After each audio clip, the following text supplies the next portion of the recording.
নমস্কার। বেগম রোকেয়া সেই সময় ও সেই সমাজ এই বইটি আমি প্রথম 2009 সালে প্রকাশ করেছিলাম। এইবার 2023 সনে পরিবর্ধিত আকারে আমি আবার বইটি বঙ্গীয় সাহিত্য সংসদ থেকে প্রকাশ করছি। প্রকাশক হলেন দেবাশিস ভট্টাচার্য মহাশয়।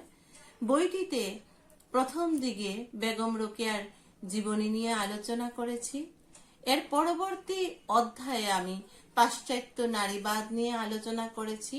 সেই সঙ্গে ভারতবর্ষের নারী আন্দোলনের কতগুলি তরঙ্গ নিয়ে আলোচনা করে বেগম রোকেয়ার অবস্থান দেখিয়েছি।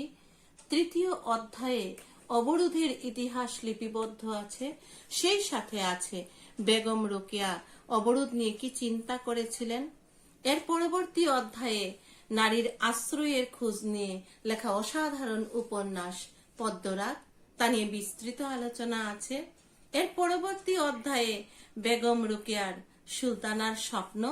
সুলতানার স্বপ্ন আখ্যানের মধ্যে রোকেয়া খুব সুন্দরভাবে মাতৃতন্ত্রের কথা উপস্থাপন করেছেন। সেটা একটু অদ্ভুত একটি কল্প কাহিনী, সেটা নিয়ে আলোচনা আছে।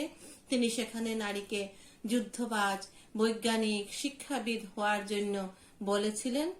এছাড়াও বেগম রোকেয়ার যে নারীবাদ, সেই নারীবাদটা হচ্ছে নারীকে সঠিক দিশা দর্শন করাতে পারবে। কারণ আজকের দিনে নারী যে উচ্ছৃঙ্খলতায় নিমগ্ন, যে পণ্যতায় নিমগ্ন, তার থেকে বেরিয়ে এসে এই বেগম রোকেয়ার বইটি পড়লে আপনারা বুঝতে পারবেন নারীবাদ সঠিক অর্থে কি বিষয়।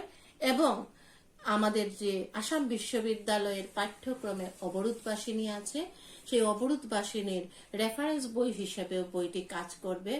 এজন্য পাঠক সমাজের কাছে আমার অনুরোধ, আপনারা বইটি কিনবেন এবং বইটি পড়বেন। নমস্কার, ধন্যবাদ।